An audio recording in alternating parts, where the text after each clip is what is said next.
علیکم. آپ سب کو میری طرف سے حضرت محمد مصطفیٰ صلی اللہ علیہ وآلہ وسلم اور امام جعفر صادق علیہ السلام کی ولادت باسعادت بہت بہت مبارک ہو.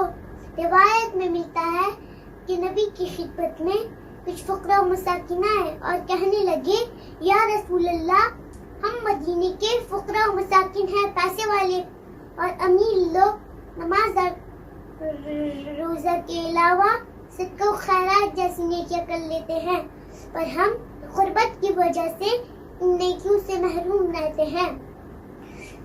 تب نبی نے فرمایا کہ جو شخص نماز کے بعد تسبیح زہرا پڑھے اور 30 مرتبہ لا الہ الا اللہ کہے, اسے اللہ تعالیٰ اس روز تمام راہ خدا میں صدقہ و خیرات کرنے والوں جیسا ثواب عطا کرتا ہے. یہ سن کر فقراء مساکین خوش ہو گئے. والسلام علیکم ورحمۃ اللہ وبرکاتہ.